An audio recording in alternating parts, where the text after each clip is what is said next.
welcome back, or welcome if you're new. My name is Emma and this is Emma's Cottage. In today's tutorial, we're going to be trying something new. I've seen this hack a few times throughout TikTok and YouTube of people trying to sublimate on 100% cotton using DTF products. So I'm super interested to see if this works out. I have seen some failures and I have seen some really awesome successes. So let's see if we can figure out how to do this together. So what are you going to need to join me today? You're going to need, I'm using the Yamation DTF transfer film, and then I'm also using the Yamation DTF transfer adhesive. So I will make sure that I link my affiliate link in the description below, as well as on my link tree. If you guys want to go ahead and order these products, they are offering you guys a 10% off discount if you use the code Emma's Cottage. So you need these two things. Of course, we're going to be using a 100% cotton shirt because I want to see if it truly is going to adhere to 100% cotton. And then of course you're going to need your sublimation printer.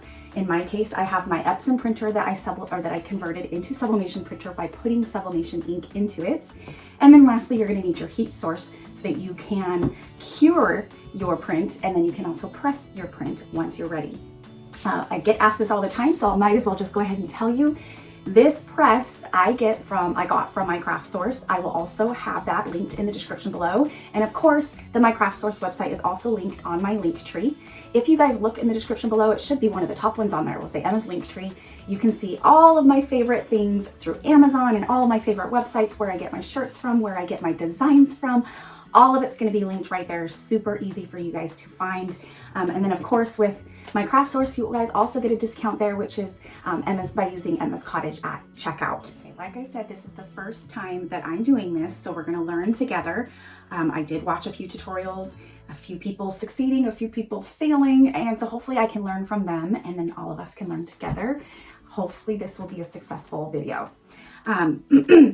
Now, I did order the larger size, and I want to point out the reason I do order the larger size is I have two different printers. I have the Epson 15,000 and then I have the Epson 2760. The 15,000 can print the larger prints, and then my smaller one can print the smaller prints, which is great, and I do use them both. But I do usually purchase the larger prints because usually you can get them cheaper when you're getting them this size and then you're buying them in bulk. But what I like to do is I actually turn it to the side like this, and then I cut it straight down the middle, and that's usually, I'd have to look at the dimensions on this one, but that's usually 8.5 by 11. So I can use this for my large printer, and then I can also turn it, cut it in half, and use two for my smaller printer. Now, with that said, I am actually going to have to use this on my smaller printer today. You guys that follow me know that I make mistakes, and I am so upfront and open about my mistakes. And I made a huge mistake yesterday. Big mistake. So I was in a hurry and I was quickly filling up my ink because my black ink was running low. And then I was like, well, while I'm at it, let me fill up the rest of my inks. I went to go reach for the blue ink, only to realize it was the black ink, and I had put the cyan blue ink into my black ink cartridge. It's super difficult to get it out. This is my bigger printer, really expensive, 15,000 printer. Not $15,000, the Epson 15,000 printer. So all day yesterday I was printing just black. I had switched my printer settings to just print black and white, and I was just purging, literally, you wanna see? Page after page after page of blue, trying to get the blue out of my black ink. And it was going really well, and I was getting it all the way down. I got it all the way down to the point where I was like, hey, let me put some black ink in now. Put the black ink in, printed out a few more pages, still coming out blue, but starting to turn black. I was like, yes, it's gonna work. And now my printer won't print. It will print all the other colors but black. I've tried cleaning the heads, I've tried everything, and I cannot get my black to print now. So that's where I'm at with that. I'm hoping that I can fix it. I'm hoping that it's salvageable, but just please, you guys, learn from me and triple check the color of your inks before you put them in. I'm telling you that cyan, it's such a dark color, and I was going so quick that I don't know how I was just going too quick and put the cyan in the black instead of the blue. So, or instead of the black. Yeah, such a bummer. But I am going to be using my small printer today because I didn't mess it up on the small printer. And we're gonna go ahead and print on this and just do a smaller print than the larger print, which is fine. It's still gonna be the same. I just wanted to make sure I reminded you guys the importance of putting the right ink in, as well as the importance of, if you have these Epson type printers, you need to keep them running because the print heads can actually clog. So I would always suggest that you, if you're not running a shop, if you're not printing at least once a week, just come down and print a colored page that's going to utilize all 4 colors at least once a week. And it doesn't have to be a full page, just enough to get the blood flowing of the machine, right? Make sure that you're doing that at least once a week. I thought I was all powerful and, oh, I don't need to do this. Yeah, no. My small printer, I hadn't printed for a while and it was clogged, and I had to really run some major cleanings to get it to print normal again. So, and even then it's still kind of sketchy. So please make sure you're putting the correct inks in the right spot, and make sure that you are printing regularly so that you can keep those heads nice and clean and running smoothly. Okay, so let's go ahead and let's get these cut in half. One thing I do want to note that on here it says print side. So you know that the pages face up is the one that you want your printer to print on. So keep in mind, if it's going to feed from the back, then you know that you would put it face up. But if it's one of the ones that feeds from down below and then has to come up and print, if you had it face up and it came up and printed, you're printing on the wrong side. So in that case, you'd have to flip it down and then bring it through so that it prints on the correct side. Hopefully that makes sense. If you're a little confused on which way yours prints, just send through a test piece of copy paper. Just put like an X on it and then print it, and then you'll know if you put the X face up and it came out and now the X is face down and it printed on this side, then you know which direction that you need to put your paper in. Okay, let's go ahead and cut this. I was wondering if I had the dimensions on here. It doesn't, but it's okay. We can measure it and see.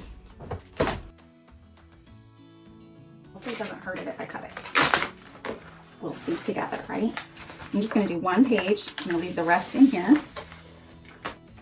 Being very careful to know that this is the print side. Looking at it, okay, you're probably not going to be able to tell from camera, but I can definitely tell that this is a dull look and this is shiny.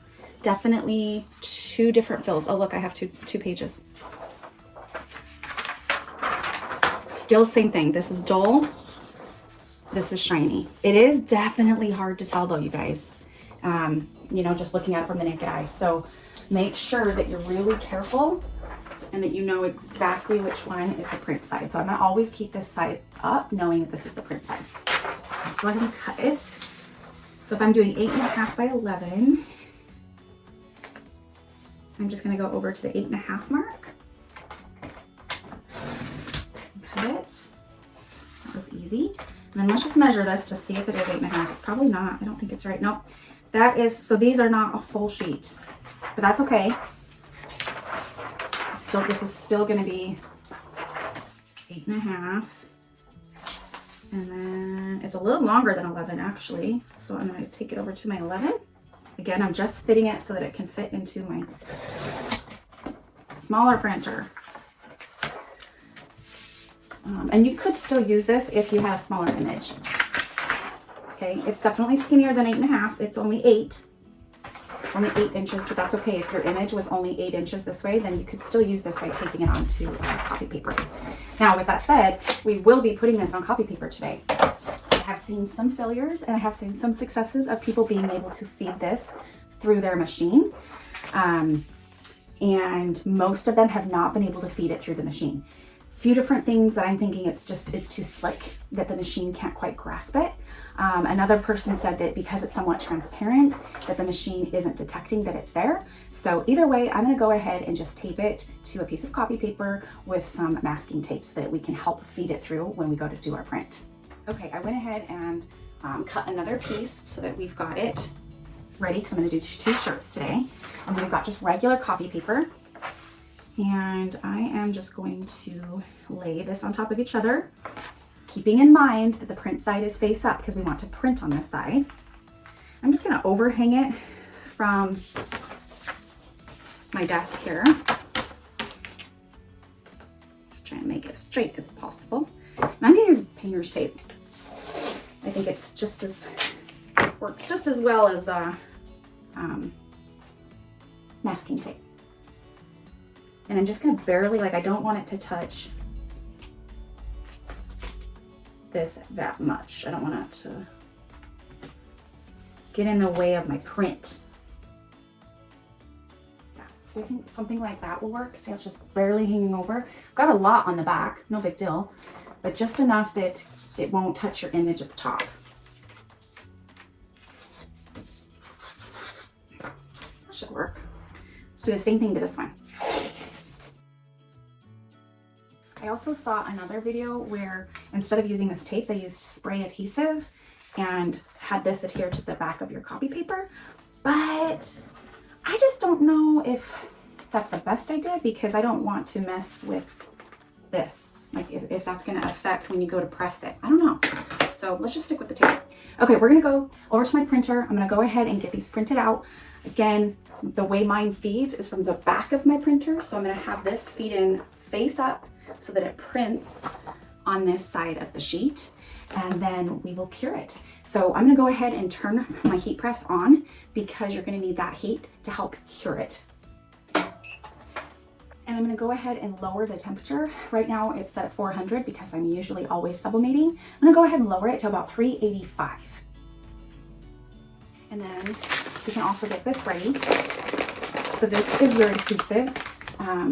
It looks like sugar or salt. I'm just gonna pour it into this. I've seen lots of different ways, and I'm sure I'll come up with my own method. But since this is just my first time using it, I'm just gonna cut a small slit and pour a little bit in here. It's probably good. Set it off to the side for a minute.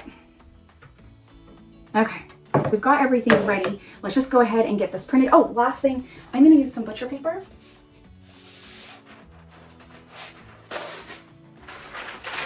And what I'm gonna do is, after we get this printed, we have to pour this onto it, and we're gonna use the butcher paper to catch the excess, because you can reuse it. Whatever of this powder that you don't use, you could put it back in your container and keep reusing it.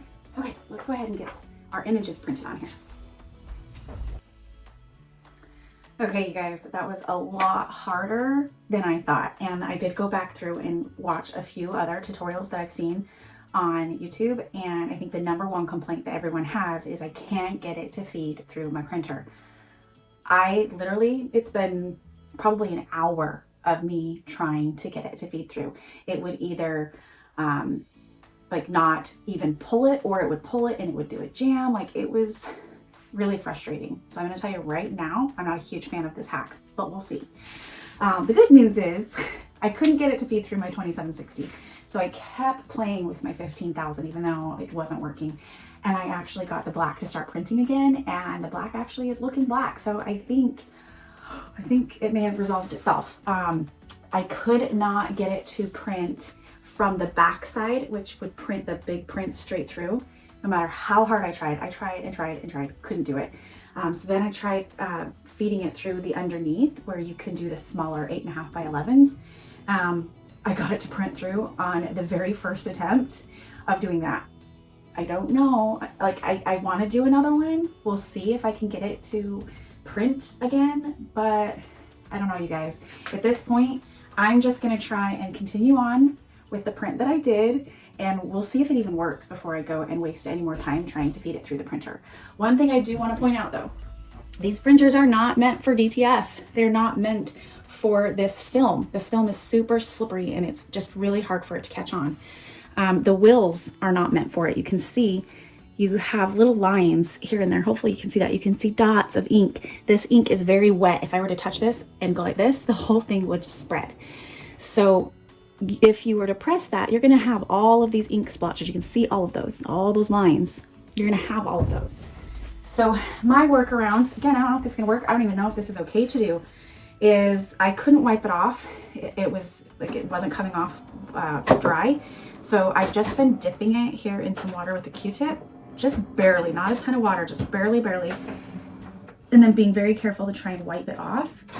It does look like it's still leaving some residue, so I don't know if this is gonna actually work or not, but guess what, you guys, we're gonna try. We're learning together. This is either not gonna be my type of hack, or I may end up absolutely loving it. So we will see. But so far I am about an hour and a half into this project, trying to test it out, see if it's gonna work. And so far, I don't think it's my kind of hack. I'm gonna continue trying to wipe off some of these wheel marks, and then we'll move on to the next step.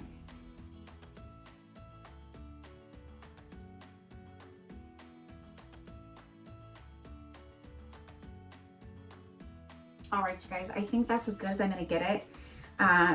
As of right now, I'm not super happy with it, but we're learning, we're seeing, like I said, I've seen some really successful people have this work, and I've seen some people that just are kind of like me and not too happy with it.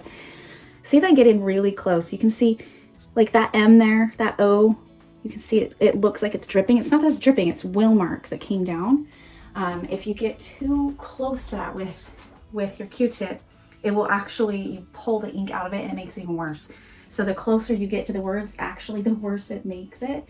So it's almost like this is you get what you get, and your design's gonna have wheel marks on it. We'll see. Let's go ahead and just move forward. We'll see how this turns out. And just to make it very clear, you guys, I do not have a DTF printer. I don't know anything about DTF besides I purchased it from other companies. I've ordered it and I've pressed it myself. I gotta turn this back on. I turned it off because it was taking me forever to get my printer to work. But I don't know anything much about DTF besides based off of what I've watched on YouTube and TikTok. So please, you don't need to comment, be like, Emma, you don't know what you're doing. I know, I have no idea what I'm doing. I am learning as we go. And let's go ahead and put the adhesive on it. So this is like the adhesive powder. And from what I've heard, you just kind of lightly put it all over. I've seen people do this with salt shakers, the spoon, whatever. You just basically want to make sure that it's completely covered. Like I said, the ink is still wet. If you were to touch this right now, the ink would spread onto your fingers and it would become a hot mess. Sure, let's try that. Okay, then what we can do is we can grab our piece, which by the way, I can probably take off the sheet right now, but it's okay, I've already started this. You can kind of go back and forth like this to make sure that it's well coated all over. You can see I've got my butcher paper underneath to try and catch any of that excess. See, I probably should have taken this off first. See, I still have that piece of paper on. That is what helped it feed through eventually. I can tell it almost looks like there's some spots that got missed. So I'm just gonna grab this and put it back on.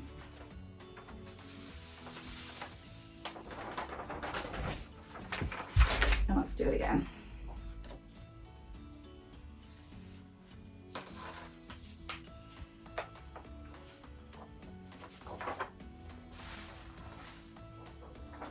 That is good enough for me. All right. So there's the image. This is the smooth side, so you can touch this side, there's nothing on it. This side is the one that you could tell had a little bit of a texture to it, barely, but you could tell. This is the side I printed on. I made sure that I printed, I mirrored my image, because when we go to press, it has to be mirrored back at you when you're doing sublimation. And then we went ahead and put the adhesive powder on the back of it. So the next thing we have to do is we have to stick it underneath heat. Again, I've seen this a few different ways where people will just, and you don't want it to touch it, you just want to hover it over for, you know, anywhere from a minute to 5 minutes to get it to cure, is what they call it. We're going to cure the powder to the ink, and we will start to see it change color. It's going to start, the colors are going to seep through. So the red and the greens are going to seep through. And so as you see it starting to change color, that's how you know when it's been fully cured and it's ready to press. Fingers crossed, toes crossed. I'm not sure if this is going to work, but we're going to try. And we're going to go ahead and save the rest of this powder if I decide to use it again.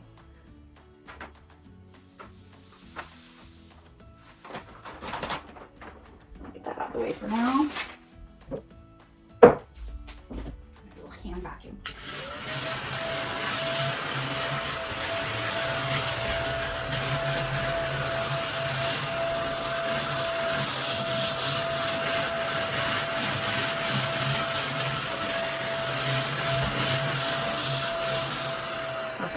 love this thing. If you guys don't have one of these, I love it. It comes in so handy in your craft room. It's just a little handheld vacuum and just sucks up little teeny tiny follicles of stuff. I use it a lot for like glitter projects and stuff. I will make sure that I have a link to this in the description below. But as always, if you guys just go to my link tree, the very top link is my Amazon Amazon storefront. So you can go there and just go through. I think this one's in craft room favorites. It's in that category, and that's where you can find this cute little handheld vacuum. The heat press is fully heated up now. So what we're gonna do is we're just gonna go ahead and we're gonna hover down over the image, and it's gonna start to change colors because right now it looks white.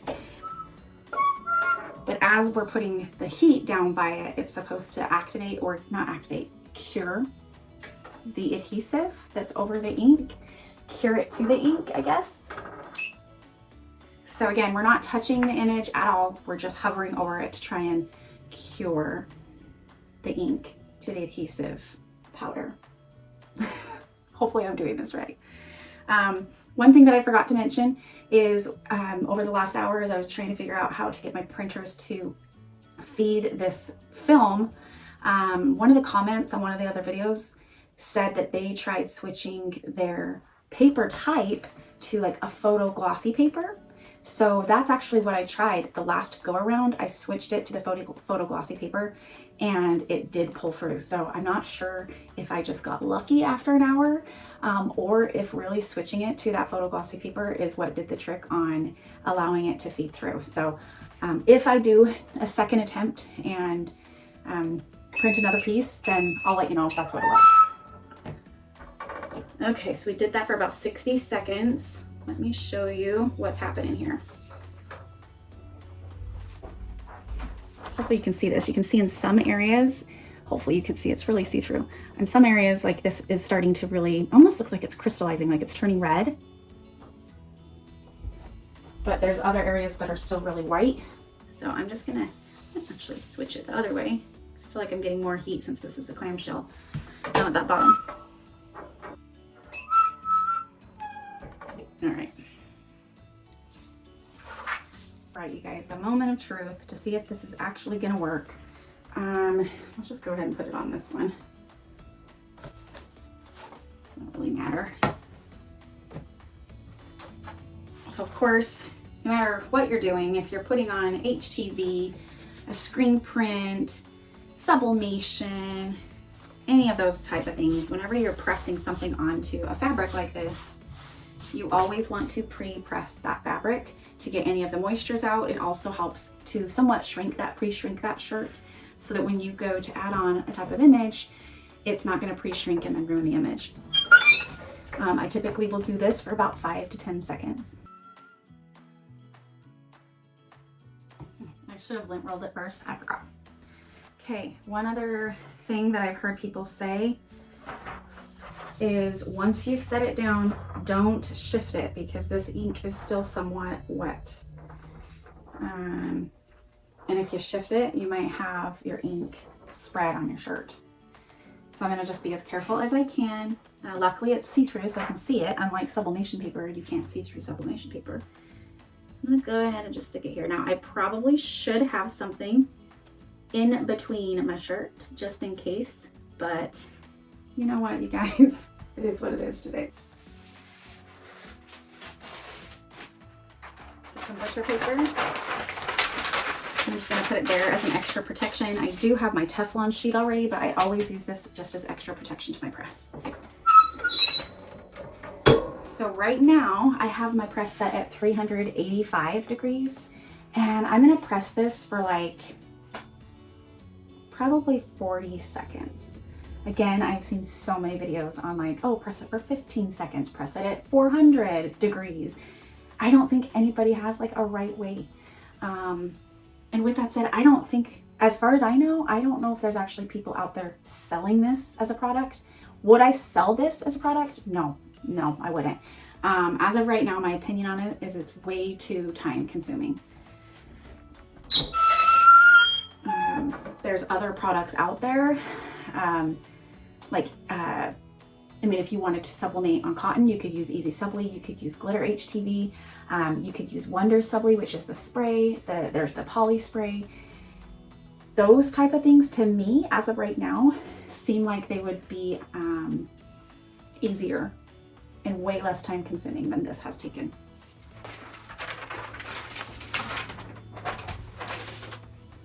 All right, this is supposed to be a cold peel. You don't want to peel it off hot, according to everybody else.